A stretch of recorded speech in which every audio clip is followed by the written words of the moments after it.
Ain't gotta spend the time, it's free. No, it's gonna be a wild night. Let's go. Doors open, you don't need a key. Show you how to live the wild life. Let's see the bottom. Hey, yeah. Let's hit the throttle. Oh my God, yeah. Hands going up. Let's hit the dance floor again. Wild like, wild like. Hello, welcome to The Wild Review. I'm The Wild Reviewer, and today I'm going to review a thing. I need to shave. That's something. So, today I'm going to talk about a little show that I've been meaning to talk about for quite a while. Anybody remember Phineas and Ferb? It's a show that aired on the Disney Channel from 2008 and ended around 2015. In fact, I even did a little video on the finale and my overall thought on Phineas and Ferb, so if you want to check that out, you just click the thing. There's a little link in the description. You can check that out. I was young then. Not that young. But a little young. Well, the creators of Phineas and Ferb, Jeff Swampy and Dan what is his name? Dan Povenmire. I'm very sorry if I'm saying that wrong. Jeff and Dan took about a year off, and then late last year, they came out with a new show called Milo Murphy's Law. And it's nothing like Phineas and Ferb. Now there's a little Easter egg in the title Milo Murphy's Law. Can you find it? Can you just... Murphy's Law. That's the little Easter egg. It's... Get rid of Milo. It's... Does anybody know what Murphy's Law is? Just out of curiosity. This is a video. Why am I treating it like an actual class? So the idea of Murphy's Law states that anything that can go wrong will go wrong. It's basically just a bunch of bad luck. It's filled with it. And that's what this show is all about, just bad luck. The character, Milo Murphy, who's voiced by Weird Al Yankovic, who I'll talk about in a few minutes, character Milo Murphy has a case of Murphy's Law. Or he's just... It's not really said why he's got all this bad luck. He just says he's got Murphy's Law. Is that a disease? Is it a curse? We don't know. Just because his last name is Murphy automatically means he has Murphy's Law. I guess Eddie Murphy is having some fun, if you get the joke. When you think about it, it's actually pretty clever the way that they put together this show, having a character's last name connect with an actual... What is it? An anagram? It's an... Murphy's Law is an adage or an epigram. Yep. So the show Milo Murphy's Law focuses on a kid named Milo Murphy who, like I said, has bad luck. And he goes on these weird adventures with his friends Melissa and Zach. Each episode, if you couldn't guess, has Milo getting into situations that go horribly wrong in, like, every episode. Do we see a problem here? I'm not saying Milo Murphy's Law is a bad show. I've definitely seen enough episodes to get the understanding of the show and actually like it. I like the show. But I don't want to say it's the same thing as Phineas and Ferb, but it's got the same flow of Phineas and Ferb, which is a show, again, that these creators made before Milo Murphy's Law. And you can clearly tell that it's by the same people because it's got the same look to it. It's the same art style. So what did Phineas and Ferb have that made it very dull when it ended? I said in my little Phineas and Ferb video that I kind of felt the show was a bit dull and it ran out of material by its end, and I was kind of happy it ended. Why do you think it was dull? I can tell you why.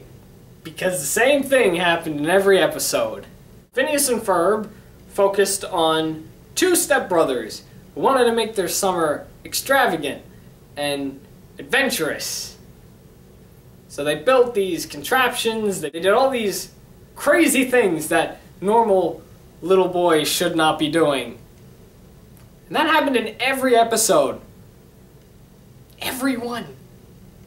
Milo Murphy's Law is something very similar to that, as it has one main idea and is done throughout every episode. Child with bad luck gets put into bad luck situations in every episode.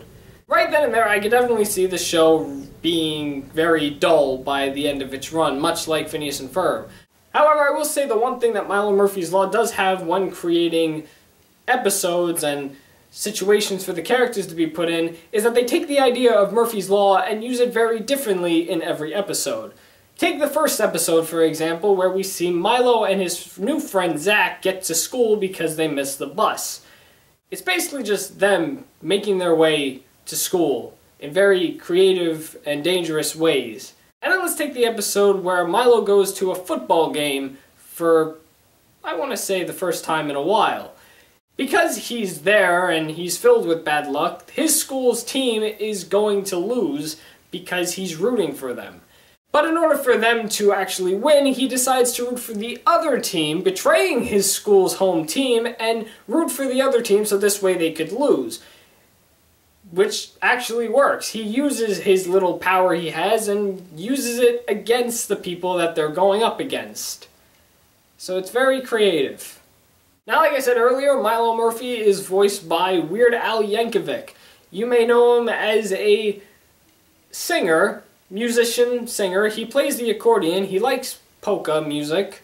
He does a lot of music parodies. He'll take a very popular song and make a parody out of it. This is a role I want to say I'm very happy Weird Al has, because Weird Al Yankovic has given his voice to other cartoons before, though he's only played guest roles. He's only been in one episode. He's never actually had his own series. And specifically, when he'd be in certain cartoons, he'd play himself, which, honestly, I get tired of after a while. I don't know what other shows he's guest starred in, but I can only think of 3 shows that he's been in that I have at least seen. He played himself in Back at the Barnyard for a quick moment, and he was just revealed to be a horse at the end. He wasn't even real. Uncle Grandpa, and played Weird Pal, which was very similar to who he actually is, and then he played a villain. He voiced a villain in Teen Titans Go, but then the characters made a reference saying that, hey, you sound like Weird Al Yankovic, and he was just self-congratulating himself on how awesome he sounds. I'm actually happy he's got his own role that he can call his own. Instead of just playing himself, or just multiple alternate versions of himself, he could play a totally new person, which I think is great. It's the same thing with Tom Kenny, how he's just known for playing SpongeBob, yet he could do so many other voices, like play Ice King at Adventure Time, and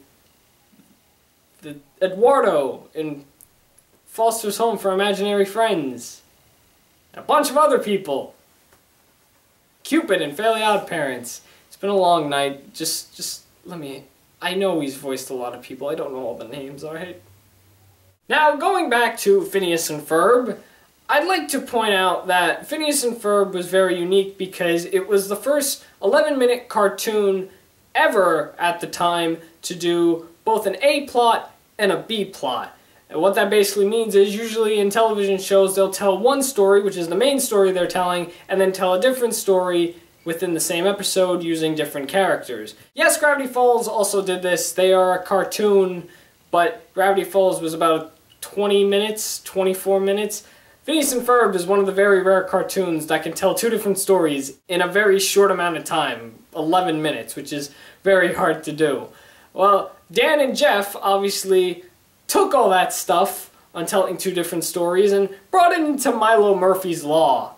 But they did it very differently. In Phineas and Ferb, we told one story about 2 brothers making their summer vacation immaculate and extravagant, and also was telling a B story of a secret agent platypus saving the world from a very pathetic villain. In Milo Murphy's Law, the A story tells the tale of a boy who's got bad luck written all over him and goes through crazy situations and goes on crazy adventures with his friends. And the B story tells the tale of 2 time travelers from the future to prevent the extinction of pistachios. I don't know what to think of that little plot. Again, it's very impressive they can tell two different stories in a very short amount of time. But you couldn't just let... You had to tell two different stories. You were doing fine with just the Milo Murphy story. You don't need two different things going on at the same time. I gotta understand why you're doing it, because, like I said, telling a story about a kid who's got bad luck and goes through crazy situations in every episode, yes, that can get dull. So I get why you use another story to tell. Just, why is it weird? Why is it like that? I will say, though, that the one thing that this show definitely has that Phineas and Ferb didn't have was the Milo Murphy's Law kind of merges the two stories together. Phineas and Ferb did that a few times. They merged the summer vacation and secret agent storylines a few different times, specifically in the movie that they did for Phineas and Ferb, and a little of the finale. But this one, they actually, recently, they've just merged the time traveling and bad luck situations together. The two time travelers, whose names I'm not even going to try to pronounce, Vinny Dakota and Balthazar Cavendish, those two time travelers met Milo Murphy, and they're very suspicious about him because whenever he's around, bad things happen. So they think that he has something to do with the extinction of pistachios. Why pistachios? I don't know. Since when are pistachios going extinct? I actually don't like pistachios. I'm okay with the extinction of them.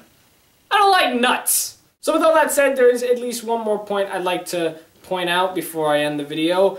Just kind of confirming that Phineas and Ferb and Milo Murphy's Law are in fact in the same universe, and yes, I'm confirming it. I don't work on the show, I don't know anybody, but I'm confirming it because it's kind of obvious.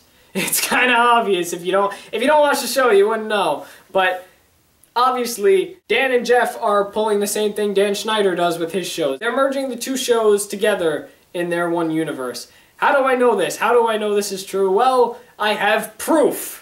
I have proof! There's one episode where the characters focus on their fears, trying to overcome them, and Melissa's fear is roller coasters. She's deadly afraid of roller coasters, and this is because one summer vacation, she was doing something, and a roller coaster just fell out of the sky. It was the same roller coaster from Phineas and Ferb's first episode when it got picked up. The second thing that I have that proves that they are in the same world is because in one episode, Milo, his sister, and Zach, they have to retrieve some shirts that Milo's mom likes to wear and actually will be needing to wear pretty soon. And the truck that the shirts are on, they roll down a hill and you could see a sign that says Danville. So that proves that they are in the same universe, in the same world. There's also one scene, I don't know what episode it's from, but it shows a platypus costume and it's the same color as Perry, and when Milo was asked why that platypus outfit, you can hear the Perry the Platypus theme in the background. They were actually just referring to the color of the platypus, making fun of it, saying on how they're usually brown, not the kind of like teal color. That's just a little point I wanted to make. Other than that, I think Milo Murphy's Law is a really good show. I do watch it. I think it's really good. I hope it doesn't get dull like Phineas and Ferb does. Hopefully they keep the idea of Milo having bad luck like very fresh. They're doing pretty well so far with the creative stories they're telling. And yeah, that's what I think of Milo Murphy's Law. Now I want to hear what you guys think. Have you ever seen Milo Murphy's Law? If you haven't, do you think you might want to see it after me talking about it? Also, with the main story that Milo Murphy's Law is trying to tell, do you think that after a while the story will get dull, just like what happened with Phineas and Ferb? Do you agree or disagree with anything that I said in this video? Tell me in the comments, and also leave me your suggestions for whatever movie, TV show, or random thing you want me to talk about next. Thanks for watching The Wild Review on The Wild Reviewer, and you just saw me review a thing.